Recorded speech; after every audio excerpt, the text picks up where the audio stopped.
মেৰুদণ্ড স্বৰূপ মাথাউৰিসমূহ কেনে অৱস্থাত আছে সেয়া আমি দেখুৱাবৰ বাবে বৰ্তমান সময়ত উপস্থিত হৈছোঁ কমলাবাৰী আৰু গোৱালগাঁও সংযোগী এই মাথাউৰিত। আৰু এই মাথাউৰিটো দেখিবলৈ পোৱা গৈছে যে বিভিন্ন স্থানত প্ৰকাণ্ড প্ৰকাণ্ড গাঁতৰ সৃষ্টি হৈছে, যিসমূহ গাঁতে বৰ্তমান সময়ত বিভিন্ন সময়ত আচলতে দুৰ্ঘটনাৰ সন্মুখীন হয় ৰাইজ। আৰু তাৰ সমান্তৰালভাৱে যিহেতু ব্ৰহ্মপুত্ৰ বা নৈসমূহত বৰ্তমান জলপৃষ্ঠ বৃদ্ধি পাইছে আৰু তাৰ পৰিপ্ৰেক্ষিতত এই মাথাউৰিসমূহে আচলতে সুৰক্ষা প্ৰদান কৰি আছে।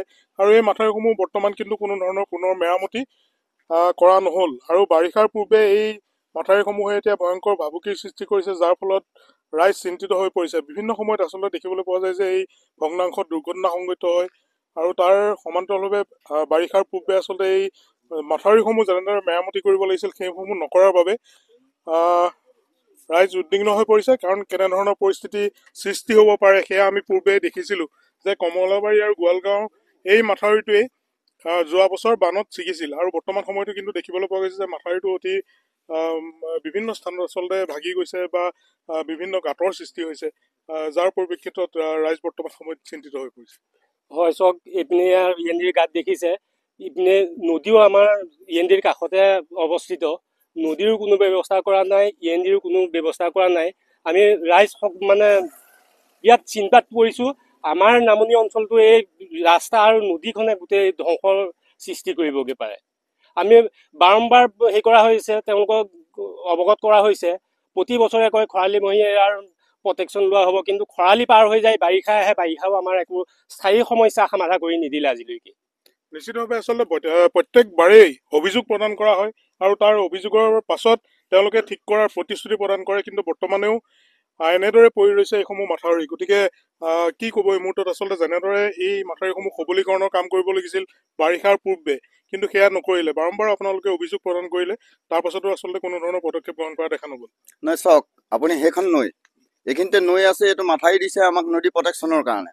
এতিয়া আপুনি চাওক, ইয়াতে কিমান বৰষুণেই ইয়াতে খহাই নিছে। এই গোটেই ইএনডিটো ইয়াৰ পৰা আপুনি বুকুৰাৰ মূৰলৈকে দেখিব, য'তে ত'তে পানী যদি এফালে হাই লেভেল হৈ যায় তেতিয়াহ'লে ইএনডিটো আমাৰ মানে বহুত দুৰ্বিষহ জীৱন হ'ব এইটো ভাঙি দিয়াৰ লগে লগে। গতিকে আমি প্ৰশাসনক ইয়াৰ যোগেদি আমি দৃষ্টি আকৰ্ষণ কৰিব বিচাৰিছোঁ। অতদিন তেখেতসকলৰ চকু নপৰিল।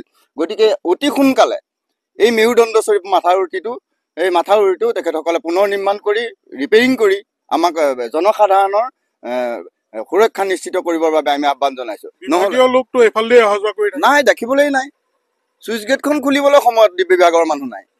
আমি ইয়াতে বাৰিষা এইফালে অভাৰফ্লাড হৈ যোৱাৰ লগে লগে আমাৰ ইয়াৰ যুৱকখিনিয়ে ইয়াতে পহৰাৰ ব্যৱস্থা কৰিবলগীয়া হয়, নিজে শ্ৰমদান কৰিবলগীয়া হয়। তাতো আমি তেখেতসকলক আহিলেও কেতিয়াবা তেখেতসকলে দূৰে দূৰেহে গুচি যোৱা আমি পৰিলক্ষিত হয়। নিশ্চিতভাৱে আচলতে সময়মতে কোনো ধৰণৰ ব্যৱস্থা গ্ৰহণ নকৰে, যাৰ পৰিপ্ৰেক্ষিতত বৰ্তমান ৰাইজ চিন্তাত পৰিছে। কাৰণ সমাগত বাৰিষা আৰু বাৰিষাৰ পূৰ্বে যদি এই ভগ্নপ্ৰায় মাথাউৰিসমূহ মেৰামতি কৰা নহয়, নিশ্চিতভাৱে দুৰ্ঘটনাৰ আশংকা কৰিব পাৰি বা যি অঞ্চলৰ ৰাইজ, নামনি অঞ্চলৰ ৰাইজ ভয়ংকৰ বিপদৰ সন্মুখীন হ'ব পাৰে। গতিকে এই সময়ত চৰকাৰ প্ৰশাসন তথা বিভাগক আহ্বান জনাইছে যাতে অতি শীঘ্ৰে এই মাথাউৰিসমূহ সবলীকৰণৰ কাম তথা মেৰামতিৰ কাম কৰে আৰু ৰাইজৰ সুৰক্ষা নিশ্চিত কৰে। আপুনি বিচৰা বাতৰি পাব কেৱল নিউজ 18 এপত। নিউজ 18 এপ ডাউনলোড কৰিবলৈ স্কেন কৰক এই QR কোড। গুগল প্লে ষ্টৰতো পাব এই নিউজ 18 এপ।